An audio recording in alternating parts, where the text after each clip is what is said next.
Assalamualaikum warahmatullahi wabarakatuh. Warahmatullahi wabarakatuh. Baik, saudara sekalian mahasiswa yang berbahagia, pada pertemuan kita yang ke-15 ini kita akan berbicara dengan Taufik standar mutu dan akreditasi madrasah sebetulnya. Ya. Yang akan kita bicarakan ini merupakan pertemuan kita yang ke-15, pertemuan yang terakhir untuk semester genap tahun 2020-2021. Nah, sebelum kita memulai lebih lanjut, kita mulai pertemuan ini dengan basmalah. Bismillahirrahmanirrahim. Baik, sebagaimana diketahui, ya, sebuah lembaga pendidikan itu dapat berjalan dengan bagus, dengan baik, tentu saja sesuai dengan syarat-syarat yang telah ditentukan oleh pemerintah, yang termasuk lembaga pendidikan di bawah Departemen Agama Kemenak harus disesuaikan dengan standar nasional pendidikan, karena standar itulah yang akan nanti digunakan untuk melakukan pengawasan apakah sekolah itu telah melakukan proses pendidikan itu sesuai dengan standar atau tidak.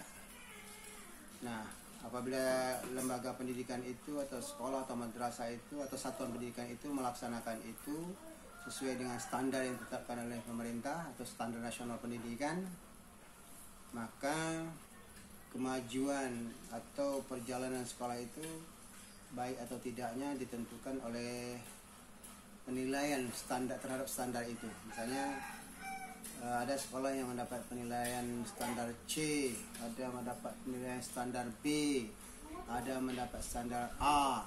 Nah, itu sangat bergantung sekali kepada kemampuan satuan pendidikan itu, madrasah itu, dalam mengimplementasikan, ya, standar nasional pendidikan yang telah ditetapkan itu. Saya katakan kita berbicara tentang standar mutu dan akreditasi madrasah. Ini nanti akan kita lihat sebuah studi kasus, ya, studi kasus yang dilakukan pada sebuah lembaga pendidikan. Ini penting kalau Anda ingin melihat sebuah sekolah atau mendiri sekolah, melaksanakan sekolah atau mengawasi sekolah, kan standar ini yang harus digunakan. Baik, madrasah dalam sistem penjaminan mutu pendidikan, ya, madrasah itu dalam sistem penjaminan mutu pendidikan nasional mendorong perlunya ada madrasah yang mengimplementasikan manajemen mutu. Jadi madrasah kalau mau eksis, mau hidup, nah, mau diakui oleh orang, maka mau tidak mau madrasah itu harus terus-menerus mengimplementasikan manajemen mutu. Maka pada bab ini akan kita bahas implementasi manajemen mutu dalam realitas yang terjadi pada lembaga pendidikan Islam berupa madrasah. Ada beberapa faktor yang secara prinsip dan teori pendidikan menyebabkan perbedaan mutu yang diperoleh antara madrasah, ya. Antara lain, satu yang dikaji itu, satu, potensi peserta didik dalam berbagai aspek itu berbeda-beda, ya. Potensi peserta didik dalam berbagai aspek berbeda-beda antar sekolah, antar madrasah. Yang kedua, sumber daya yang dimiliki itu pun juga berbeda-beda, ya, berbeda-beda. Ya, yang ketiga adalah sarana dan prasarana penunjang pendidikan itu juga terjadi berbeda-beda antar sekolah, antar madrasah. Nah, mutu madrasah secara umum sebagaimana mutu sekolah itu dapat dilihat dari beberapa aspek, ya, yaitu satu, rumusan visi, misi, dan tujuan. Biasanya kalau kita bikin sekolah, kita membuat rumusan visi, misi, dan tujuan sekolah itu. Yang kedua, selalu menjadi ukuran adalah kompetensi guru dan sumber daya manusia lainnya. Jadi dilihat daripada kompetensi guru dan sumber daya manusia lainnya. Ketika kita bicara tentang kompetensi guru, Anda tahu, ya, kompetensi itu telah diatur, ditetapkan oleh pemerintah, oleh Undang-Undang Nomor 12 tahun 2005, ya, mengenai di situ mengenai kualifikasi, kompetensi, dan sertifikasi pendidik. Maka oleh sebab itu guru itu memang harus memiliki kompetensi, ya. Nah, kemudian yang ketiga adalah pengembangan kurikulum. Kurikulumnya kan setiap 4 tahun atau setiap 3 tahun terus diadakan evaluasi, ya, evaluasi. Keempat, efektivitas proses belajar mengajar. Ini akan dilihat di efektivitas belajar mengajar, apakah belajar itu sudah berjalan sesuai dengan rencana, ya. Yang kelima, relevansi sarana dan prasarana. Relevansi, apakah sarana dan prasarana yang kita miliki atau dimiliki oleh sebuah satuan pendidikan itu sudah relevan, sudah sesuai dengan aturan yang telah ditetapkan di dalam undang-undang, ya, undang-undang terutama yang berkaitan dengan standar nasional pendidikan. Kemudian yang keenam, akurasi evaluasinya, ya, akurasi evaluasi itu kan harus dilihat dari akurat tidak akuratnya. Kemudian yang ketujuh, kualitas input dan output peserta didiknya, ya, kualitas input dan output peserta didiknya. Nah, aspek-aspek tersebut inilah yang dikendalikan oleh sistem manajemen yang dianutnya. Nah, oleh karena itu menjadi penting aspek manajerial kepemimpinan, aspek manajerial dan kepemimpinan dalam lembaga pendidikan itu mendapat perhatian, ya. Nah, kemampuan manajerial dan kepemimpinan lembaga pendidikan madrasah terkait dengan kemampuan menyusun perencanaan mutu, mensosialisasikan semua keputusan dan kebijakan yang memerlukan komitmen bersama, pengorganisasian, pelaksanaan, dan monitoring evaluasi. Nah, fungsi-fungsi utama manajemen tersebut akan menentukan pencapaian mutu madrasah. Nah, oleh karena itu, ilmu manajemen menjadi penting untuk dikuasai oleh para kepala madrasah. Dalam kaitan ini, proses pembentukan mutu madrasah perlu sesuai dengan karakteristik madrasah itu. Baik, dari beberapa hal yang telah disampaikan di atas, maka penting kita ketahui. Yang pertama, sistem penjaminan mutu madrasah. Apa itu sistem penjaminan mutu madrasah? Madrasah menggunakan sistem penjaminan mutu yang beragam, yaitu eksternal, yakni Badan Akreditasi Nasional Sekolah atau madrasah. Ya, ada badan eksternal, ya, Badan Akreditasi Nasional Sekolah, madrasah, dan badan internal. Jadi badan akreditasi itu ada dua sebetulnya, ada badan internal, ada badan eksternal. Internal itu di dalam sekolah itu sendiri, di dalam madrasah itu sendiri. Eksternal yang berada di luar. Nah, hal ini berdasarkan hasil survei bahwa sesuai dengan peraturan pemerintah, setiap madrasah harus diakreditasi, sehingga menggunakan ban sekolah atau madrasah, ya, Badan Akreditasi Nasional Sekolah atau Madrasah. Nah, model akreditasi ban sekolah dan madrasah ini oleh komunitas madrasah dinilai sebagai sistem yang akan menjamin mutu madrasah. Nah, atas dasar ini maka peneliti ya, kita selaku peneliti menilai bahwa sistem penjaminan mutu madrasah sampai saat ini masih menggunakan ban, ya, ban sekolah dan ban madrasah. Ban sekolah itu badannya Badan Akreditasi Nasional Sekolah atau Madrasah. Tentang Lembaga Penjaminan Mutu Pendidikan atau LPMP dipahami oleh mereka sebagai lembaga yang sifatnya komplementer. Nah, pandangan komunitas madrasah tentang penjaminan mutu yang dilakukan oleh ban sekolah atau ban madrasah menimbulkan banyak rasa cemas. Hal ini dialami oleh para kepala sekolah madrasah, yaitu adanya akreditasi madrasah menjadikan madrasah itu sibuk mempersiapkan bukti-bukti fisik dan takut jika tidak terakreditasi. Jadi semua sekolah itu sibuk dengan administrasi, menyiapkan administrasi itu. Dan mereka juga takut, rasa cemas, jangan-jangan akreditasinya tidak sesuai dengan yang seharusnya. Nah, kemudian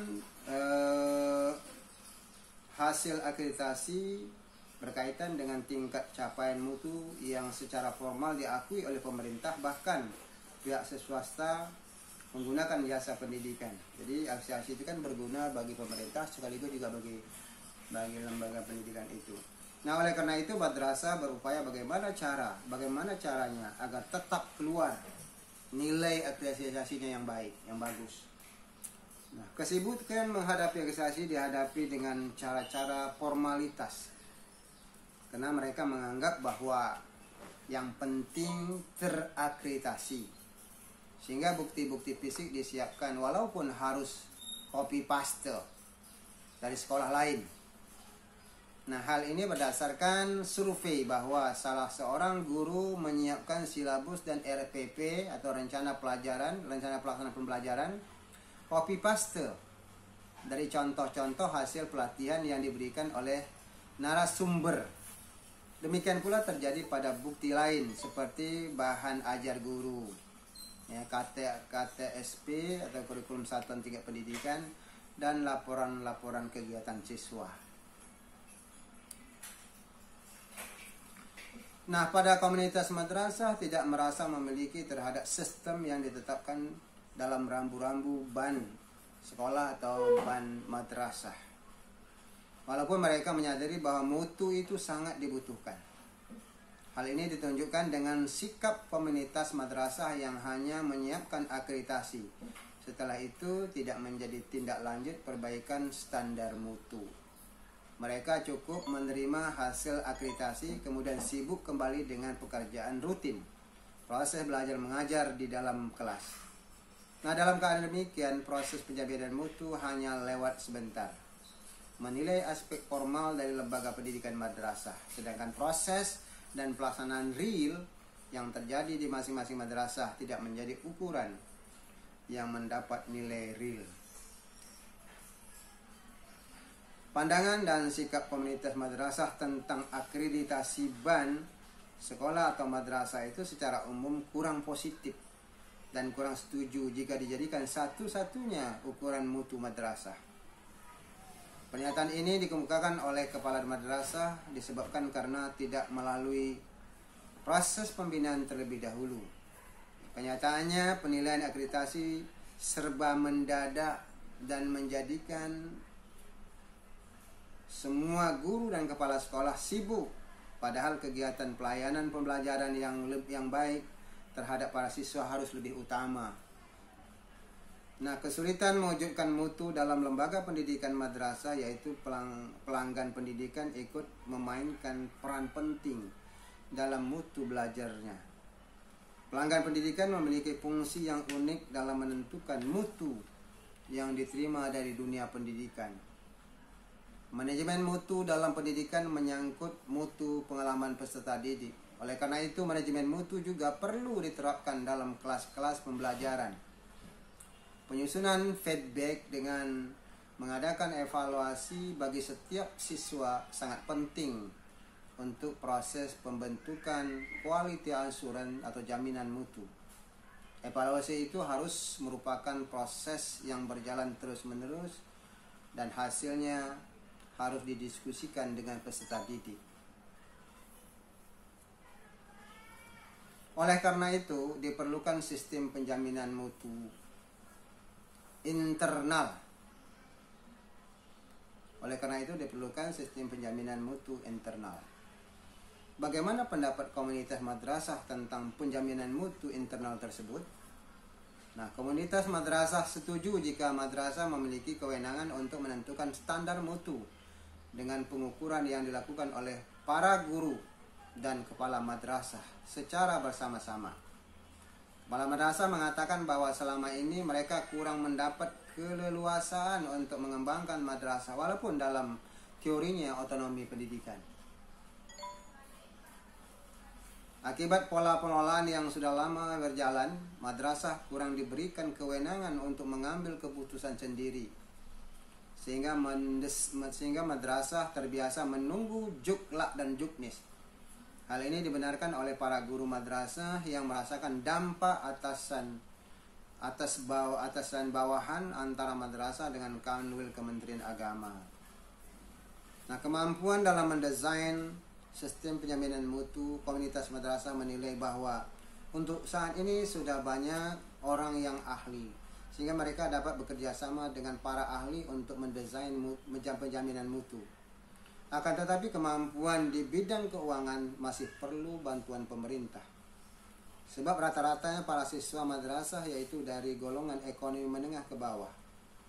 Oleh karena itu pembiayaan tetap dari pemerintah, sedangkan program kerja dan sistem jaminan mutu mereka siap melaksanakannya dengan memanfaatkan potensi dan sumber daya yang mereka miliki. Kemudian pelatihan tentang penjaminan manajemen mutu perlu dikembangkan seiringan dengan kesiapan madrasah untuk mendesain sistem penjaminan mutu internal. Oleh karena itu yang diperlukan yaitu pembekalan dan pelatihan penyusunan sistem penjaminan mutu internal yang ditentukan dan dievaluasi oleh komunitas sekolah sendiri. Hal ini akan mendorong para komunitas madrasah pada pencapaian mutu sebagaimana yang menjadi komitmen bersama. Mereka akan menjadikan sistem yang dimiliki bersama sehingga semua potensi bersinergi untuk menjalankan berdasarkan pada standar-standar yang disepakati bersama di kalangan internal madrasah. Berdasarkan hal tersebut, madrasah tidak cukup hanya dengan sistem penjaminan mutu eksternal versi ban sekolah atau ban madrasah, tetapi perlu diimbangi dengan penjaminan mutu internal. Pihak madrasah menilai bahwa kebutuhan internal lebih tahu madrasah ketimbang daripada orang luar, sehingga mestinya mereka dibekali untuk mewujudkan kebutuhan-kebutuhan tersebut. Peningkatan mutu madrasah dapat diwujudkan melalui manajemen mutu terpadu. Kunci pokok dalam manajemen mutu terpadu adalah komitmen untuk melakukan penjaminan mutu secara terus-menerus, mulai dari awal proses pendidikan hingga output dan outcome madrasah. Dalam penjaminan mutu tersebut dilakukan secara menyeluruh, sehingga tidak ada unsur yang terabaikan. Perbaikan mutunya selama terkait dengan proses pendidikan di madrasah. Nah, konsep ini berbeda dengan pendapat yang mengatakan bahwa manajemen peningkatan mutu pendidikan merupakan suatu metode peningkatan mutu yang bertumpu pada lembaga itu sendiri, mengaplikasikan kemampuan teknik, mendasarkan pada ketersediaan data dan pemberdayaan semua komponen lembaga pendidikan agar berkesinambungan, meningkatkan kapasitas dan kemampuan guna memenuhi kebutuhan peserta didik dan masyarakat. Pendapat ini menganut manajemen mutu berbasis sekolah madrasah yang dianggap paling baik. Padahal bagi bangsa Indonesia yang banyak ketergantungan dan lemah dalam ekonomi dan politik, yang diperlukan adalah model kolaboratif dalam menyatukan kekuatan dari berbagai pihak yaitu madrasah, pemerintah, pakar, dan masyarakat. Nah, para kepala madrasah mengatakan bahwa manajemen mutu perlu dipahami oleh seluruh komunitas madrasah. Tanpa memahami manajemen mutu yang diterapkan, maka para pengelola lembaga pendidikan hanya meraba-raba, yang gilirannya timbul ketidakjelasan visi, misi, sasaran, dan tujuan pendidikan yang diselenggarakan. Hal ini dapat dinilai tidak akan mampu menghasilkan mutu madrasah yang tinggi. Komponen-komponen utama pendidikan yang perlu dijamin mutunya adalah guru, siswa, kepala sekolah, tenaga kependidikan, kurikulum, proses pembelajaran, media, sarana, prasarana, dan evaluasi. Jika semua komponen pendidikan tersebut bermutu tinggi, maka secara total citra kelembagaan akan meningkat dan terpercaya di kalangan masyarakat luas, baik nasional maupun internasional. Nah, kasus-kasus madrasah yang mendapat nilai akreditasi A dan realitasnya bermutu, karena memang di dalamnya terdapat sistem penjaminan mutu internal dengan berbagai kegiatan, baik reguler maupun tutorial, dalam berbagai keunggulan yang dipakai.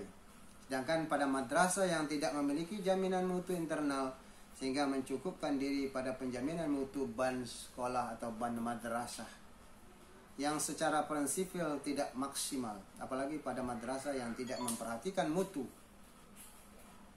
hanya berjalan pada tahap rutinitas menjalankan tugas pokok madrasah melalui masyarakat, melayani masyarakat yang mau melanjutkan sekolahnya ke madrasah dengan fasilitas yang minimum. Lebih rusak lagi jika kepala madrasah tidak merasa memiliki madrasah tersebut. Itu yang pertama ya.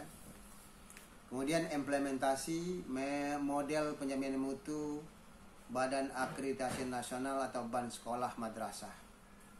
Nah, implementasi Peraturan Pemerintah Nomor 19 Tahun 2005 tentang Standar Nasional Pendidikan, Pasal 86 Ayat 1 diperlukan Badan Penjaminan Mutu dalam bentuk akreditasi pada setiap jenjang dan satuan pendidikan di Indonesia untuk menentukan kelayakan program dan satuan pendidikan tersebut. Badan yang dipercaya untuk menjamin mutu satuan pendidikan yaitu Badan Akreditasi Nasional Sekolah atau Madrasah, BAN S atau BAN M. Nah, melalui BAN sekolah atau madrasah tersebutlah mutu madrasah aliyah dapat ditentukan peningkatannya. Akan tetapi, apakah hasil pengukuran akreditasi yang dilakukan oleh BAN sekolah atau madrasah tersebut dapat dipercayai sebagai ukuran standar yang nyata sesuai dengan apa yang terus berjalan di madrasah tersebut? Hal ini mengundang kajian dan penelitian serius untuk memastikan apakah instrumen akreditasi dan implementasinya dapat dipertanggungjawabkan secara ilmiah yang terkoneksi dengan penjaminan mutu dalam level teori internasional. Nah, berdasarkan instrumen akreditasi SMA dan MA yang digunakan oleh BAN sekolah dan madrasah, terdapat 8 komponen yang dinilai kualitasnya, yaitu 1. Standar isi, 2. Standar proses, 3. Standar kompetensi lulusan, 4. Standar pendidik dan tenaga kependidikan, 5. Standar sarana prasarana, 6. Standar pengelolaan, 7. Standar pembiayaan, dan 8. Standar penilaian. Itu dapat dilihat dalam Standar Nasional Pendidikan. Nah, masing-masing standar itu diukur dengan beberapa indikator yang dijabarkan dalam item angket yang diisi oleh madrasah dengan penanggung jawab kebenaran isinya adalah kepala madrasah, yang diperkuat dengan pernyataan di atas materai waktu itu adalah 6.000. Nah, jumlah keseluruhan item akreditasi madrasah yaitu 165 butir pernyataan tertutup yang terdiri atas 5 opsi jawaban A, B, C, D, atau E, yang masing-masing diberi skor butir 4, 3, 2, 1, dan 0. Adapun bobot butir yaitu standar isi bobot butir 1, standar proses bobot 1, standar kompetensi lulusan bobot 0,4, standar pendidik dan tenaga pendidikan bobot butir 0,75, standar sarana prasarana butir 0,5, standar pengelolaan bobot butir 0,50, standar pembiayaan bobot butir 0,60, standar penilaian bobot butir 0,50. Nah, dengan demikian masing-masing standar mutu memiliki bobot yang berbeda-beda. Selain perbedaan jumlah item pengukuran, sehingga jumlah skor ketimbang tertimbang maksimal akan diperoleh 4.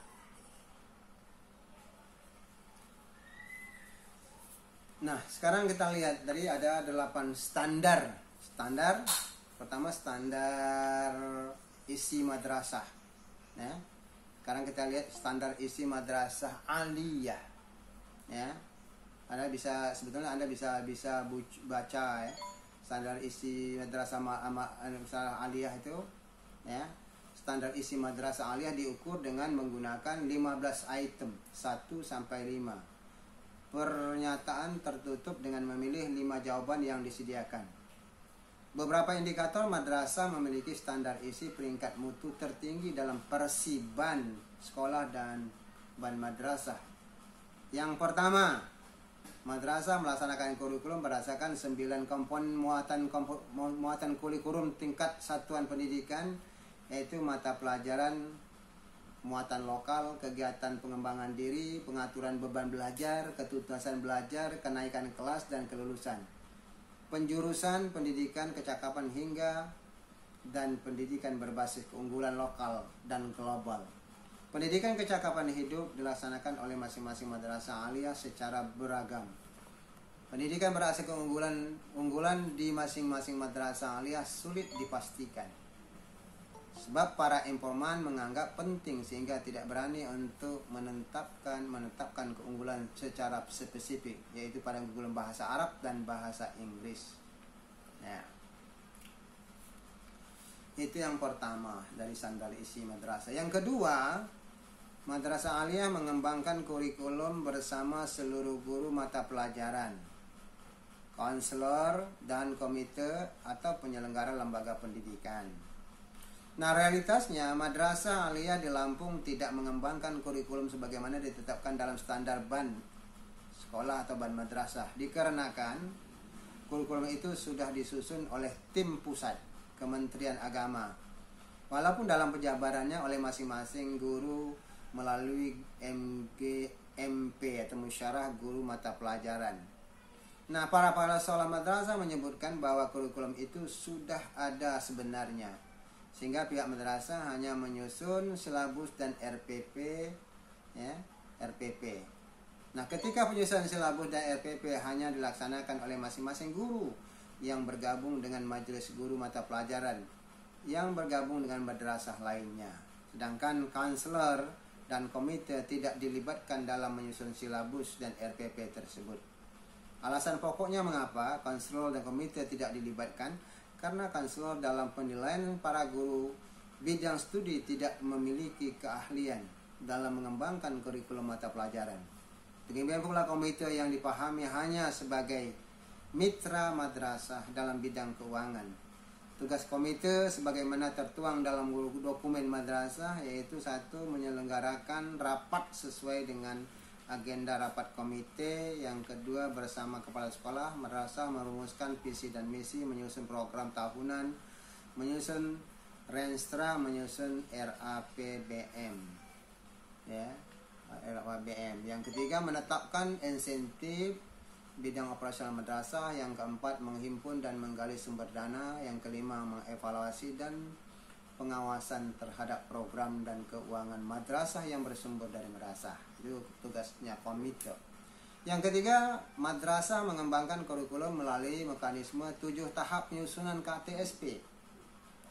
Nah, jika dikaji dalam penjelasan standar 7 tahap yang dimaksud adalah 7 kegiatan, yaitu melibatkan tim penyusun, guru, konselor, kepala madrasah, dan komite. Dilakukan melalui workshop, review, dan revisi, menghadirkan narasumber, tahap finalisasi, pemantapan dan penilaian dokumen hasil penyusunan kurikulum. Nah, kegiatan yang sering dilakukan oleh madrasah yaitu mengutus guru untuk mengikuti workshop, bukan workshop yang diadakan khusus terprogram oleh madrasah, kemudian mengundang narasumber. Nah, dalam keadaan demikian hasilnya tidak optimal karena guru yang diutus tidak mampu langsung membina guru-guru lainnya untuk melakukan pekerjaan menyusun kurikulum dan madrasah masing-masing dari masing-masing atau di masing-masing. Oleh karena itu, dokumen kurikulum yang dimiliki madrasah bukan hasil workshop di madrasah tersebut, tetapi hasil kerja guru masing-masing bidang studi yang terkadang hasil copy paste dari sesama guru lainnya. Yang keempat, madrasah melaksanakan kurikulum berdasarkan prinsip perbaikan dan pengayaan layanan pembelajaran, pendayagunaan kondisi alam, sosial dan budaya. Perbaikan dan pengayaan pembelajaran dapat dikaji melalui kegiatan remedial dan les tambahan pada sore hari untuk peserta didik reguler sekolah pagi. Ya, yang kelima, madrasah memiliki kurikulum muatan lokal yang penyusunannya melibatkan guru, komite atau penyelenggara lembaga pendidikan, dinas pendidikan dan instansi terkait di daerah. Nah, hasil wawancara dengan kepala madrasah, kurikulum muatan lokal digunakan untuk belajar bahasa Lampung, misalnya kalau itu di penelitian di Lampung. Ya. Oleh karena itu bahasa Lampung sifatnya lokal, sama kita halnya kita berada di Riau, ya. Maka dalam penyusunnya pun tidak perlu melibatkan instansi terkait. Nah, masalah ini belum disadari oleh para kepala madrasah, bahwa kurikulum muatan lokal sebenarnya untuk menggali keunggulan yang dapat dimanfaatkan dalam memenuhi kebutuhan lokal daerah Lampung. Misalnya pertanian kopi sebagai unggulan masyarakat Lampung dapat dijadikan muatan kurikulum lokal untuk produksi kopi yang berkualitas.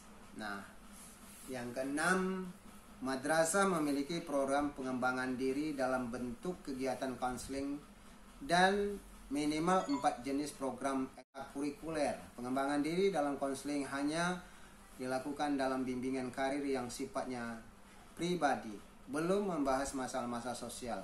Ironisnya, kegiatan konseling itu hanya dikaitkan dengan para peserta didik berkasus, seperti perkelahian, bolos, merokok, dan mencuri. Dalam hal ini, konseling hanya dipahami untuk menyelesaikan kasus-kasus yang terjadi pada para peserta didik di sekolah.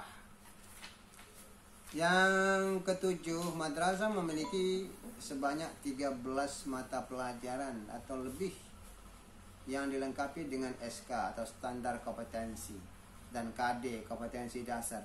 Semua mata pelajaran sudah sesuai dengan standar, yaitu lengkap SK dan KD.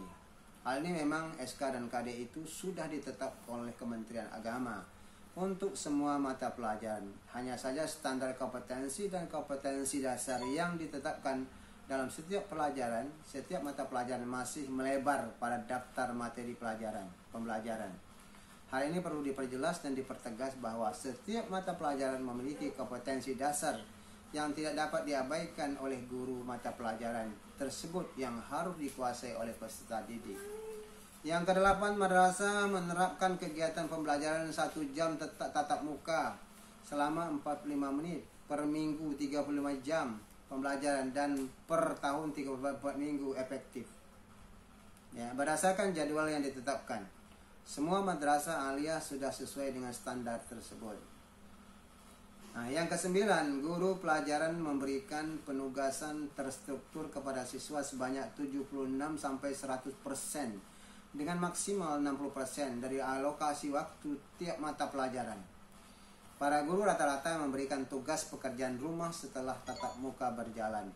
Nah, berdasarkan hasil wawancara dengan para guru, semua guru memberikan tugas terstruktur karena dianggap sebagai alat untuk memotivasi peserta didik dalam belajar di rumah. Akan tetapi jika dilihat dari perspektif peserta didik, mereka mengatakan jenuh dan bosan dengan adanya tugas pekerjaan rumah dari semua guru.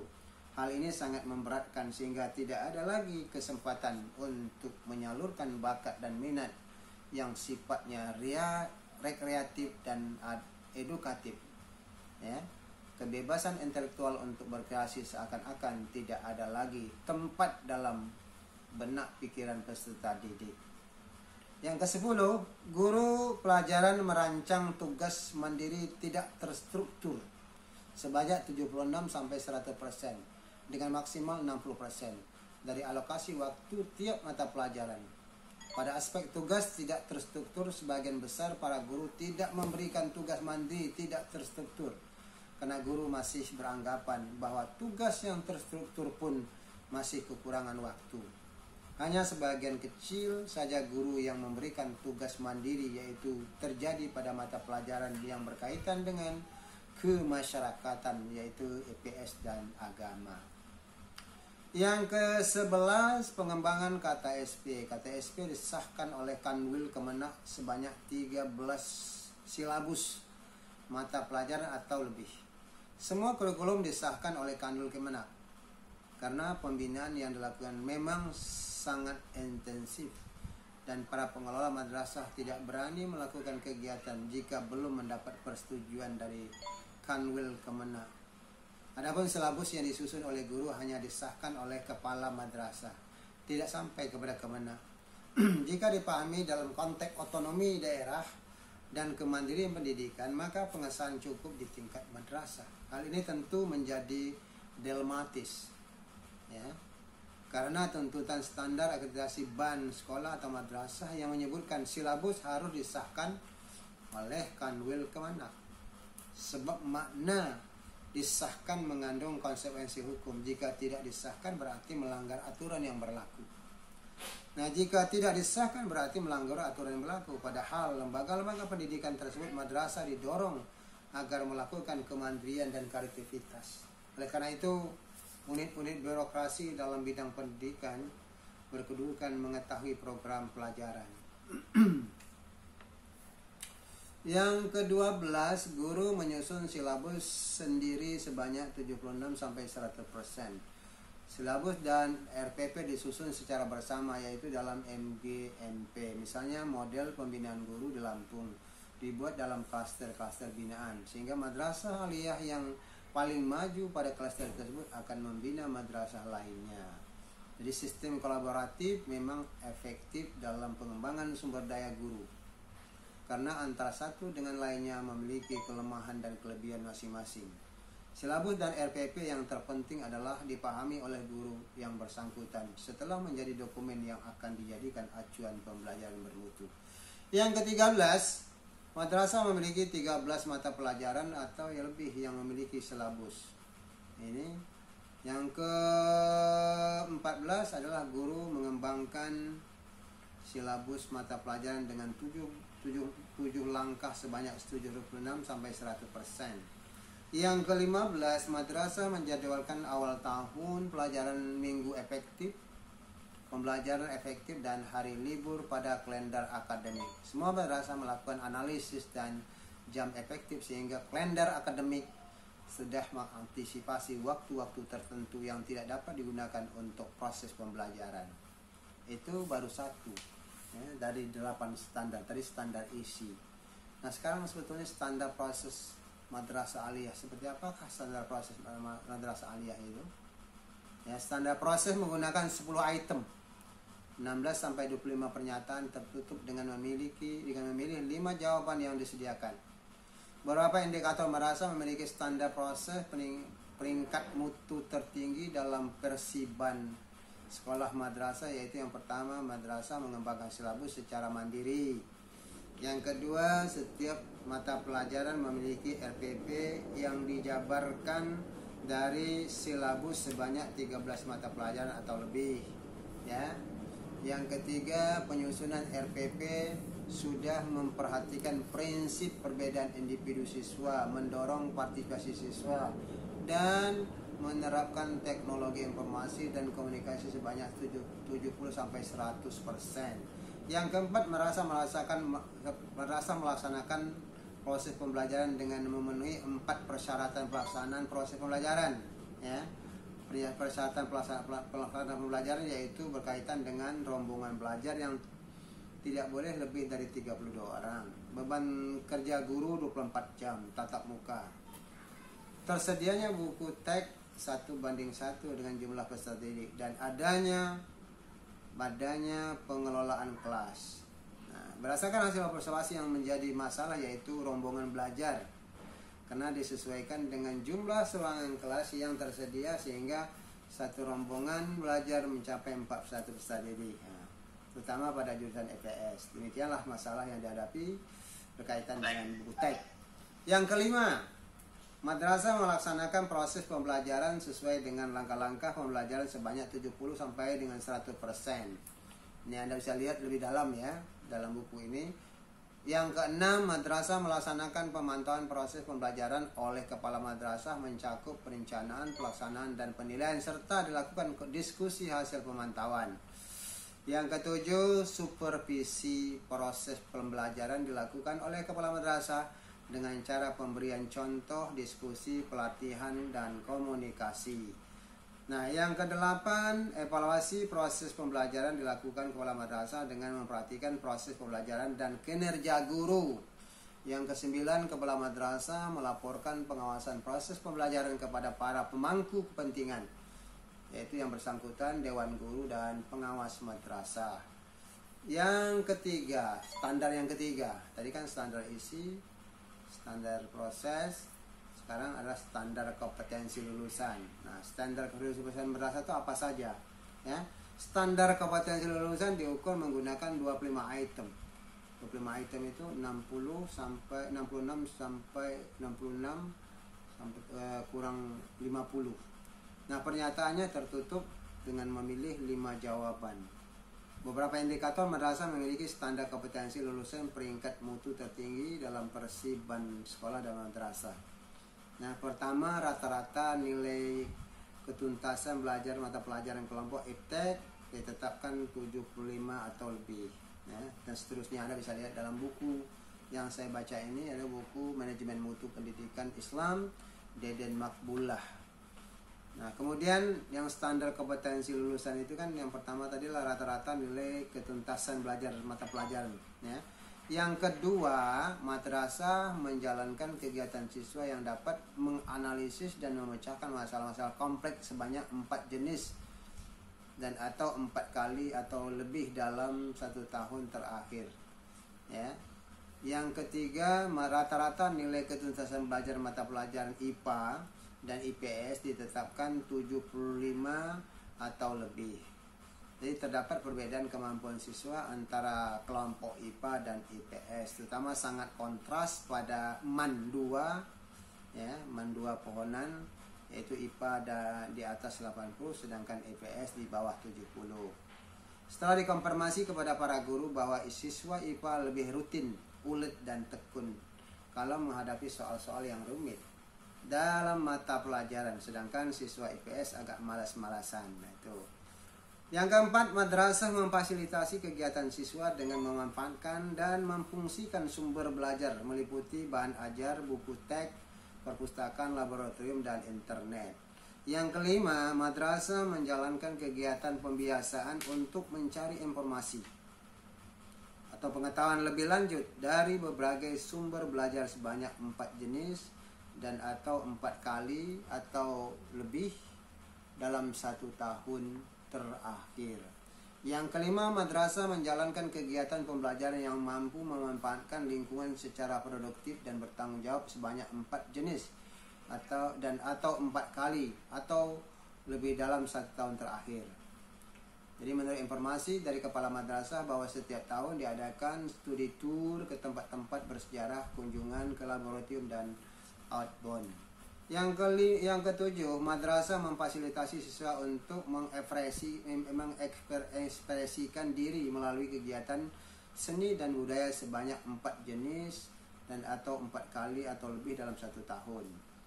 Nah, ke-8, madrasah memfasilitasi kegiatan siswa untuk mengekspresikan karya seni dan budaya sebanyak 4 jenis atau 4 kali atau lebih dalam setiap tahun terakhir.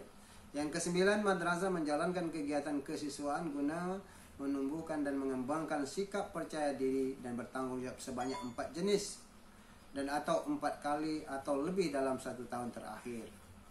Yang ke-10, madrasah menjalankan kegiatan penegakan aturan-aturan sosial sebanyak 4 jenis dan atau 4 kali dalam atau lebih dalam 1 tahun terakhir. Yang ke-11, madrasah memberikan penghargaan bagi juara madrasah, juara jurusan, juara kelas, dan juara mata pelajaran.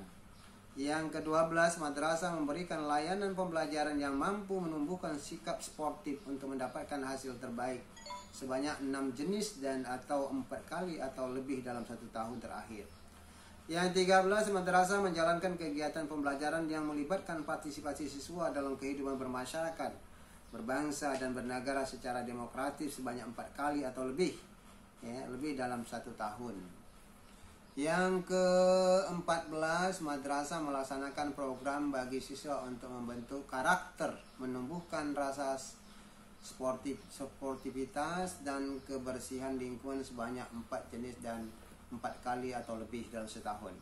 Yang ke-15, sebanyak 76-100% silabus khususnya mata pelajaran pendidikan kewarganegaraan dan IPS memuat kegiatan pembelajaran dalam kemampuan memahami hak dan kewajiban orang lain dalam pergaulan bermasyarakat.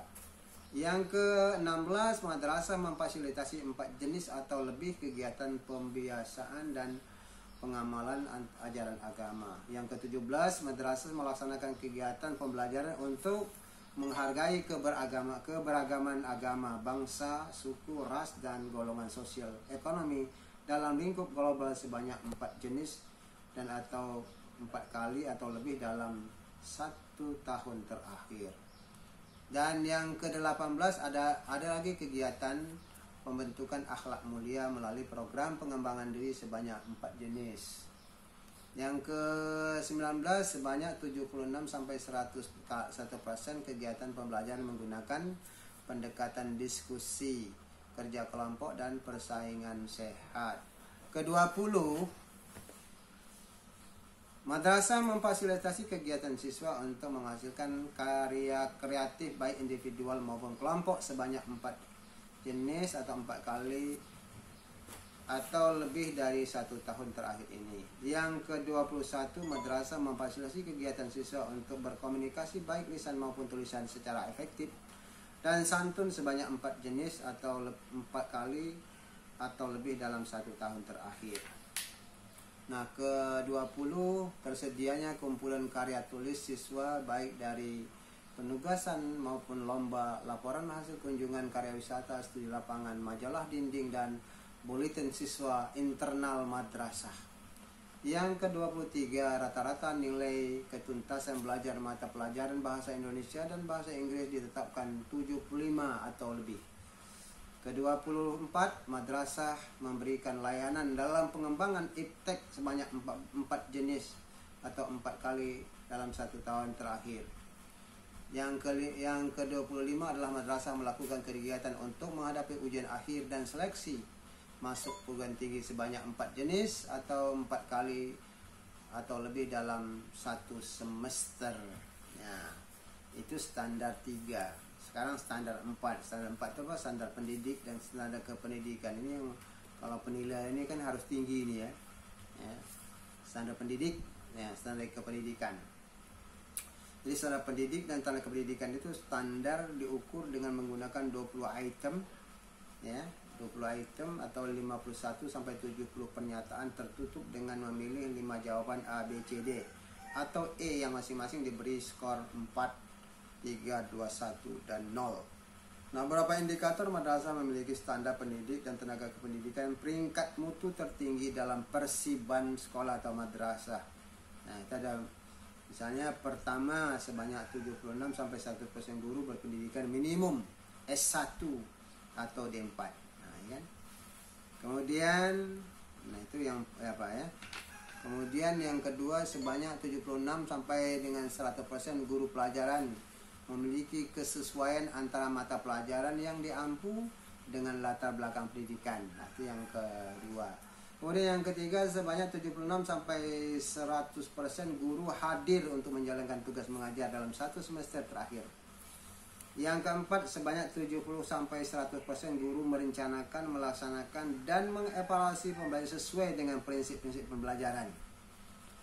Ya, yang kelima, semua guru bertindak sesuai dengan norma agama, norma hukum, norma sosial, serta peraturan dan ketentuan yang berlaku. Yang keenam, adanya rapat dewan guru, rapat antara guru dan kepala madrasah, guru dan komite madrasah, serta pertemuan antara guru dan orang tua siswa.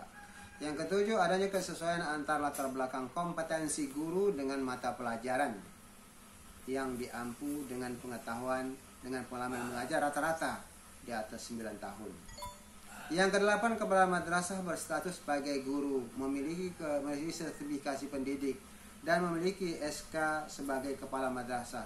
secara legal formal semua kepala madrasah diangkat dari kalangan profesi guru di madrasah aliyah. Kesembilan, kepala madrasah memiliki kualifikasi akademik minimum S1 atau D4. Berpendidikan ya, dikeluarkan oleh perguruan tinggi yang berakreditasi. Ke-10, kepala madrasah memiliki pengalaman mengajar di atas 5 tahun atau lebih. Yang ke-11, sebanyak 76% sampai 100% lulusan diterima di perguruan tinggi. Ya, sebanyak 76 sampai 100 lulusan diterima di perguruan tinggi terakreditasi pada 2 tahun terakhir. Ya. Yang ke-12, kepala madrasah mampu menggalang dana pengembangan kegiatan ekstrakurikuler secara mandiri sebanyak 76-1% dari dana ekstrakurikuler dalam rencana kerja madrasah. Yang ke-13, kepala madrasah melakukan supervisi dan monitoring secara terencana dengan implementasi sebanyak 76 sampai dengan 1% dari kegiatan materi yang direncanakan dalam RKM.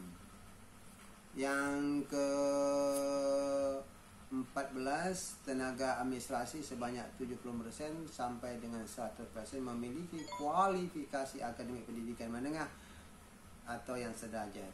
Ya. Tenaga pustakawan, ya, sedangkan tenaga pendidikan, kemudian sarjana, ya.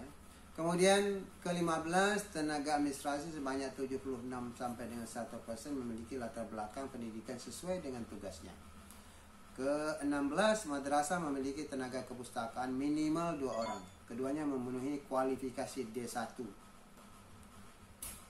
Yang ke-18, madrasah memiliki tenaga laboratorium minimal 2 orang. Keduanya memenuhi kualifikasi D1.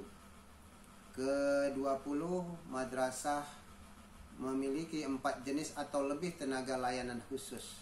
Semua madrasah aliyah di Lampung hanya memiliki layanan khusus. Nah, berdasarkan hasil studi di 3 lokasi yaitu MAN 1 Bandar Lampung, MAN 2 Pahonan, dan MAN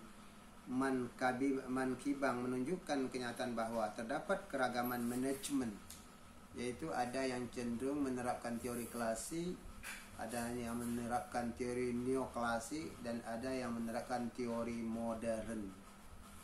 Nah, kepemimpinan mendudukkan persoalan secara terbuka karena berada dalam sistem kompleks, maka gaya kepemimpinan cenderung demokratis. Ya. Sedangkan kepemimpinan yang menundukkan persoalan secara rasional semata cenderung gaya kepemimpinan yang ada otoriter. Nah, itu bisa Anda baca lagi lebih lengkap pada buku Manajemen Mutu Pendidikan Islam oleh Dr. Deden Makbullah.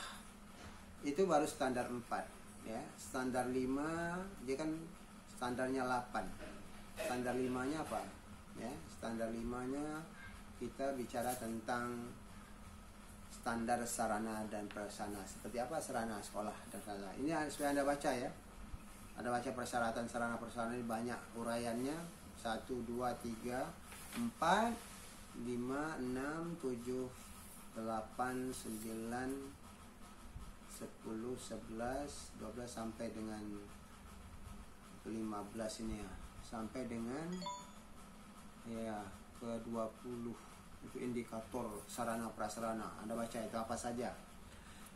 Kemudian standar pengelolaan madrasah. Ini standar 6 nih. Standar pengelolaan madrasah aliyah diukur dengan menggunakan 20 item pernyataan tertutup dengan memilih 5 jawaban atau yang E masing-masing diberi skor 4, 3, 2, 1 dan 0. Beberapa indikator madrasah memiliki standar pengelolaan peringkat mutu tertinggi dalam persiban sekolah dan madrasah. Itu yang pertama, madrasah yang merumuskan dan menetapkan visi, mudah dipahami dan sering disosialisasikan. Kedua, madrasah merumuskan dan menetapkan visi, mudah dipahami dan sering disosialisasikan. Ketiga, madrasah merumuskan dan menetapkan tujuan, mudah dipahami dan disosialisasikan. Keempat, madrasah memiliki rencana kerja dalam jangka menengah dan jangka tahunan dan sudah disosialisasikan oleh pimpinan. Ya, yang kelima, yang keenam, yang ketujuh. Anda lihat itu standar pengelolaan, ya, standar sarana dan prasarana. Dan berikutnya standar yang ke-7 adalah standar pembiayaan sekolah. Anda tahu bahwa ketika orang berbicara manajemen ya, memang biaya itu bukan faktor yang utama, tapi semua aktivitas tidak akan berjalan tanpa biaya ya. Semua aktivitas tidak akan berjalan tanpa dengan biaya. Oleh sebab itu dalam standar nasional pendidikan itu ya, dia juga berbicara tentang standar pembiayaan madrasah. Seperti apa standarnya? Kalau Anda berbicara standar itu pasti Anda standar minimal harus dipunyai oleh madrasah sehingga bisa membiayai proses pembelajaran yang ada di sekolah itu. Anda bisa baca ya, ada bermacam-macam standar pembiayaan, mulai dari madrasah memiliki catatan tahunan berapa dokumen nilai aset sarana dan prasarana secara menyeluruh selama 3 tahun terakhir. Yang kedua, merasa membelanjakan biaya sebanyak 7-100% dari anggaran pengembangan pendidik dan tenaga pendidikan dalam RKA madrasah ya. Kemudian ketiga, madrasah memiliki model kerja sebanyak 76-100% untuk membiayai seluruh kebutuhan pendidikan selama 1 tahun terakhir ya. Kemudian yang kelima, madrasah mengeluarkan dana untuk pembiayaan gaji, intensif, transport, dan tunjangan lain bagi tenaga kependidikan pada tahun berjalan. Yang keenam, madrasah mengeluarkan biaya sebanyak 76-1% dari anggaran penunjang pelaksanaan kegiatan pembelajaran selama 3 tahun terakhir. Yang ketujuh, madrasah mengeluarkan biaya sebanyak 76-1% anggaran kegiatan kesiswaan selama 1 tahun terakhir. Yang kedelapan, madrasah mengeluarkan biaya sebanyak 76-1% dari anggaran pengadaan alat tulis selama 1 tahun terakhir. Yang kesembilan, madrasah mengeluarkan biaya sebanyak 76-100% dari anggaran pengadaan bahan habis pakai selama 1 tahun terakhir. Kesepuluh, madrasah mengeluarkan biaya sebanyak 76% dari anggaran pengadaan alat habis pakai selama 1 tahun terakhir. Kemudian yang ke-12, madrasah mengeluarkan biaya sebanyak 76-100% dari anggaran pengadaan transport dan perjalanan dinas selama 1 tahun terakhir. Yang ke-18, madrasah mengeluarkan biaya sebanyak 76-100% dari anggaran pengadaan soal-soal ulangan ujian selama 1 tahun terakhir. Ke-14, madrasah mengeluarkan biaya sebanyak 76-100% dari anggaran pengadaan daya dan jasa selama 1 tahun terakhir. Ke-15, madrasah memiliki biaya sebanyak 76-100% untuk mendukung kegiatan operasional tidak langsung selama 3 tahun terakhir. Ya. Yang ke-16, sumbangan pendidikan atau dana dari masyarakat digunakan untuk kesejahteraan komunitas madrasah, pengembangan guru dan tenaga kependidikan, sarana prasarana, pengembangan kurikulum, dan kegiatan pelajaran serta kegiatan ketatausahaan. Kemudian ke-17, sebanyak 76% sampai 100% siswa dari keluarga tidak mampu mendapatkan keringanan seperti subsidi silang. Yang ke-18, tidak ada seorang pun siswa dikenakan biaya pendaftaran ulang pada setiap awal tahun pelajaran. Ke-19, melaksanakan subsidi silang untuk membantu minimal 90% siswa kurang mampu selama 4 tahun terakhir. Ke-20, tidak melakukan pungutan biaya personal lain di samping uang madrasah. Ke-20, pengambilan keputusan dalam penetapan dana dari masyarakat melibatkan penyelenggara pendidikan, kepala madrasah, komite madrasah, perwakilan guru, dan perwakilan tenaga kependidikan. Yang ke-22, sebanyak 76-100% dana dari masyarakat tercantum dalam RKA madrasah. Dan yang ke-23, madrasah memiliki pedoman pengelolaan keuangan sebagai dasar penyusunan RKA madrasah selama 4 tahun terakhir. Ke-24, madrasah memiliki pembukuan biaya operasional selama 4 tahun terakhir. Ke-25, madrasah membuat laporan pertanggungjawaban pengelolaan keuangan dan menyampaikannya kepada pemerintah dan yayasan selama 4 tahun terakhir. Terakhir, standar penilaian madrasah, standar evaluasi Nah, standar mutu penilaian madrasah aliyah menggunakan 20 item, 146 sampai 65. Pernyataan tertutup dengan memilih 5 jawaban A, B, C, D atau E yang masing-masing diberi skor 4, 3, 2, 1, dan 0. Nah, beberapa indikator merasa memiliki standar penilaian peringkat mutu tertinggi dalam persiban sekolah dan madrasah, yaitu pertama, sebanyak 76-100% guru menginformasikan rancangan dan kriteria penilaian kepada siswa. Yang kedua, sebanyak 76-100% silabus mata pelajaran dilengkapi dengan indikator pencapaian KD dan teknik penilaian. Ketiga, sebanyak 76-100% guru mengembangkan instrumen dan pedoman penilaian sesuai dengan bentuk dan teknik penilaian. Keempat, sebanyak 76-100% guru menggunakan teknik penilaian berupa tes, pengamatan, penugasan terstruktur, penugasan mandiri, dan atau bentuk lain. Nah, yang kelima, sebanyak 76-100% guru mengolah hasil penilaian untuk mengetahui kemajuan hasil belajar dan kesulitan belajar siswa. Ini bisa Anda dalami lagi, baca ya sampai halaman yang terakhir.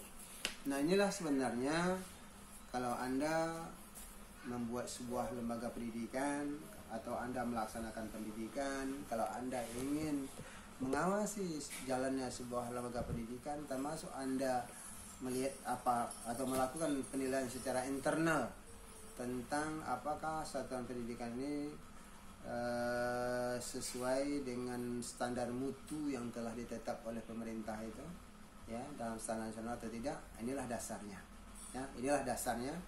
Nah, kalau ini bisa dilakukan, ya, maka kalau dapat dilakukan kerja secara baik semua komponen itu yang 8 itu, tentulah itu yang menunjukkan bahwa sekolah itu mendapat akreditasi yang bagus dan baik.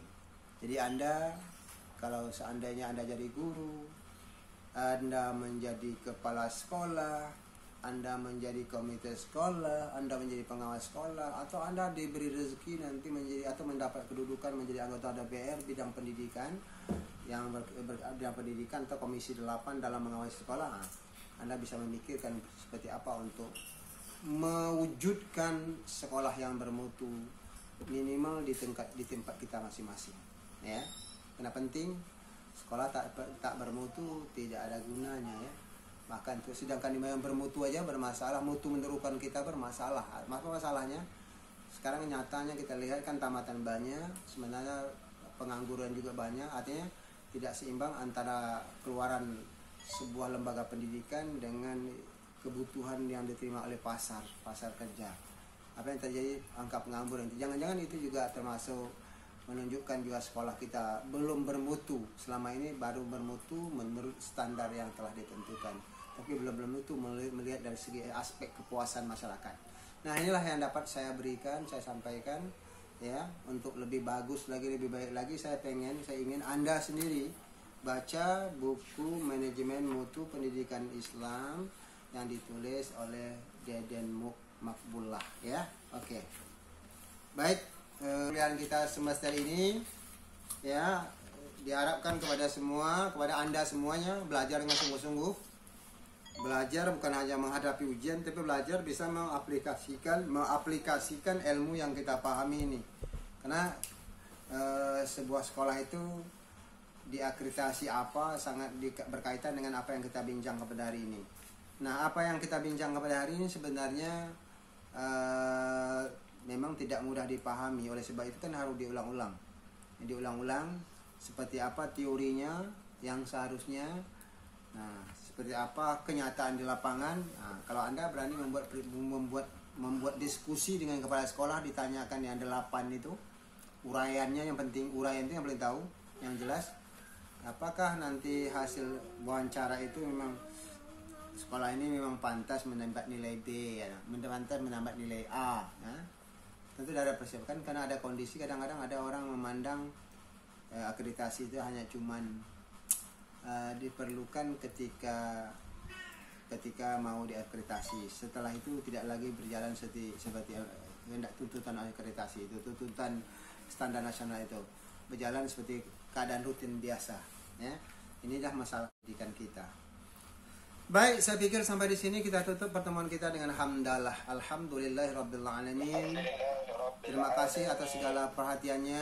Mohon maaf atas segala kekurangannya. Semoga selalu bermanfaat, selalu semangat, semoga sukses selalu. Kita tutup sekali lagi ya. Cukup sampai di sini demikian. Mohon maaf ya. Assalamualaikum warahmatullahi wabarakatuh. Waalaikumsalam.